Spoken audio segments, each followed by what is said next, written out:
Akhirnya kita jalan ke salah satu gang dekat pom bensin depan BKN. Ku bantu Ibu Rukmini membawa bakul jamunya, mengingat umurnya yang mungkin sudah tua.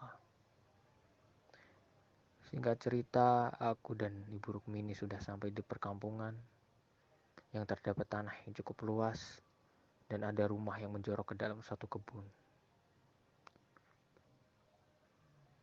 Rumahnya berbentuk joglo adat Jawa seperti rumahku yang di Jepara. Dengan pekarangan luas, ada pohon mangga dan pohon bambu di belakang rumahnya. Lokasinya terpencil. Ada pohon pisang yang cukup banyak di situ. Rumah kontrakan itu gelap dan tidak ada yang menyalakan lampunya. Aku pun menyanggupi untuk menempati rumah kontrakan Ibu Rukmini. Aku akan mencoba menyalakan lampu dan akan aku sapu rumahnya biar agak bersih. Bu Rukmini juga berkata bahwa dia akan berangkat ke pasar sekitar jam 3 untuk beli bahan jamu. Dan dia menyuruhku untuk menaruh kunci di dalam kotak yang telah disediakan.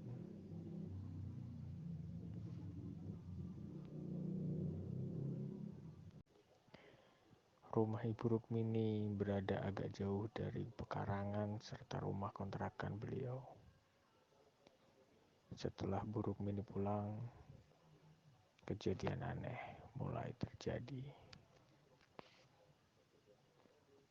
Jam menunjukkan pukul 11 malam, waktu aku masuk ke kontrakan itu. Aku mencoba menyalakan saklar rumah untuk menyalakan listrik dan lampu luar rumah agar tidak terlihat seram.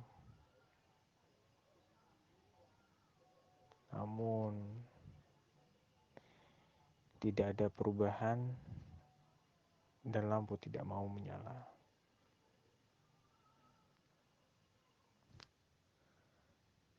Seketika itu juga aku bingung. Aku tidak punya alat penerangan apapun seperti lampu, senter, maupun HP. Satu-satunya alat penerangan adalah dari lampu rumah Ibu Rukmini yang lokasinya agak jauh dari kontrakan ini. Dan tentu saja terpisah oleh ladang yang luas. Akhirnya aku mencari sumber listrik agar rumah ini bisa menyala. Aku berniat berkeliling tanpa harus membangunkan Ibu Rukmini. Di saat aku mencoba mencari di sebelah kiri rumah, aku intip di setiap jendela. Namun, ketika aku melewati jendela yang pertama, ada horden yang menghalangi. Dan aku merasa ada yang menyibak horden itu dari dalam. Padahal, aku yakin tidak ada orang di rumah situ. Aku lalu mencoba melihat ke dalam dari jendela itu.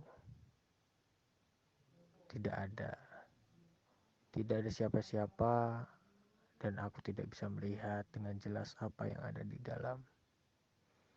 Akhirnya aku melanjutkan memutari kontrakan itu. Tapi pas aku mau ke arah belakang, tiba-tiba jendela terbuka secara perlahan. Aku pun curiga. Sontak, aku berjalan menuju ke tempat jendela tersebut terbuka.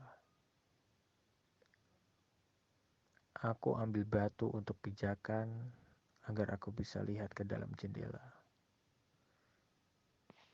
Ketika aku melihat ke dalamnya, ternyata sudah ada yang menyambutku.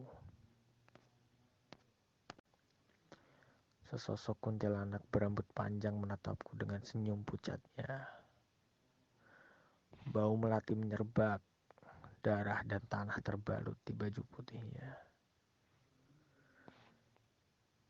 Kuntilanak itu tersenyum dan menunjukkan gigi taringnya. Matanya berubah putih dan sedikit keluar, membuatnya makin seram. Bagaimana dengan aku?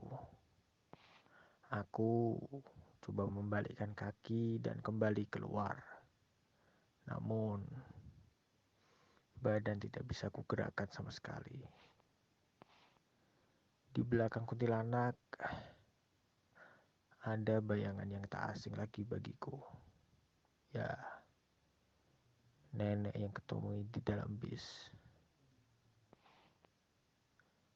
Aku pun sontak bisa bergerak dan berusaha melompat dan lari dari rumah itu.